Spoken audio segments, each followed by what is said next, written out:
Okay guys, welcome back. Today we're going to talk a little bit about b-boy gear, so let me get into it. I just bought new elbow pads, and that's why I wanted to talk about this, because you know, the ones you get is pretty handy to have the right ones. This one is for volleyball, and actually a lot of people get this one, and it's actually pretty garbage. Now the reason it's garbage is because it's so soft, you sort of sink into the floor. So it's actually kind of a struggle to do elbow hops or moves like that on this one.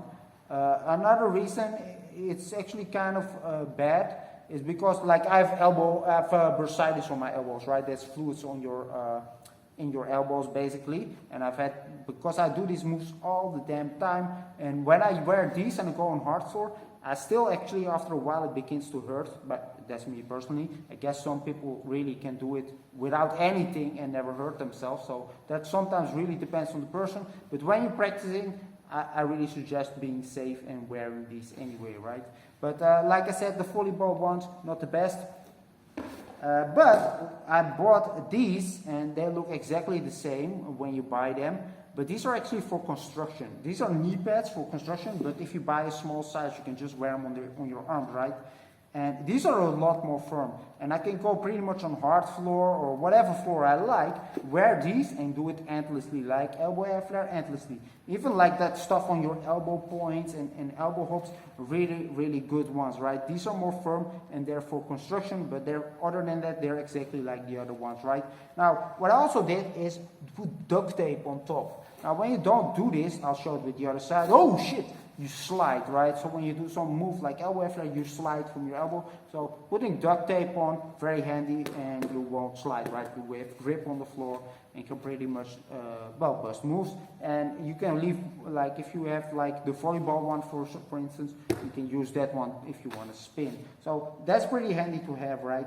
And I bought mine at Decathlon, which is in the Belmer in Amsterdam, but I guess they're everywhere. So if you can find this and order it online, maybe that's also fine. It depends on the situation. You can probably order all that crap online, right? So that's actually what I wanted to talk about today, but I'll also talk a little bit about a head spin beanie, because a lot of people, man, even pros, they fuck up this thing all the time. Now what am I talking about? Well, they're doing some moves and all of a sudden their head spin beanie or their beanie in general flies off their head, right? Which looks sloppy. Sometimes it even hinders them. Man, Lil Kev had this all the time, and I remember b-boy Milky from USA also. Man, this head spin thing flew off a million times, and there's an easy solution actually.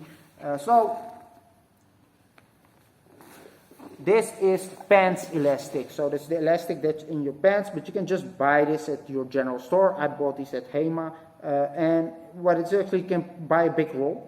You just put it on your head, make a little knot, and boom, you're there, right?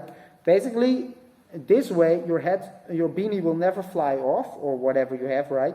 And it's very handy to have. So getting that, if you want to wear a beanie and not let it fly off when you do some crazy power moves, very handy, right? So buying a head spin beanie, really, man, if you're gonna do head spin, why not buy it? It's online, you can easily find it or wherever, right? And basically, why fuck up your head?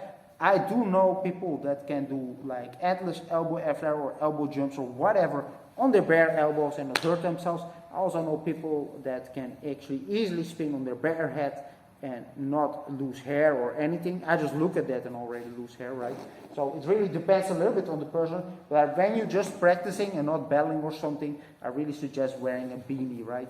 Now, another thing you should get if you have the head spin beanie is some silicone spray. This one's called WD-40, but doesn't matter. Go to your local tool shop or car shop or whatever. It's actually used in cars also, but it's actually spray to, oil the shit. And when you spray a little bit of this on your head spin beanie, you will spin like crazy.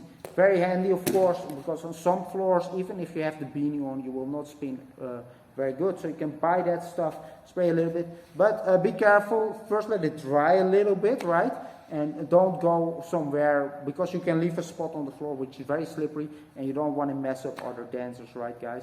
So that's actually what I suggest you get when you want to practice a lot of elbow air flares and stuff. Get the right elbow beanies, like And you know, sometimes you should be able to do it a couple of times without something on your elbows, but after a while, just, you know, be safe. Also, I wear wristbands, as you can see. That's me personally, because I messed up my wrist and I had to stop pretty much practicing air flash, which was a move I did all the time.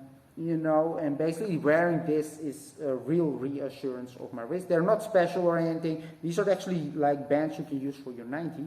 But when I put these on, my wrists are a little bit more safe, basically. And when I do a move, I won't all of a sudden fuck up my wrist when I wear these.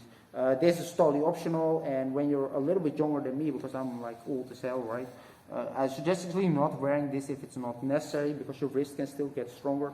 But for me, as I already past 40, right, it's better actually to just wear this to be safe. So guys, get the right elbow pads. When you spin on your head, get a beanie, maybe wear two, who cares, right? If it's a practice, and you know, get some silicone spray. And if you don't have a good floor, you can actually really easily spin there. So the last thing I want to say is, you know, when you do a lot of windmills, it might be nice to get a good tracksuit, because you know, with that stuff you spin really well, and you can really speed up that windmill.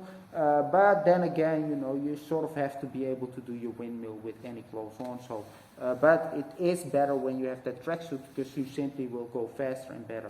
See you next time.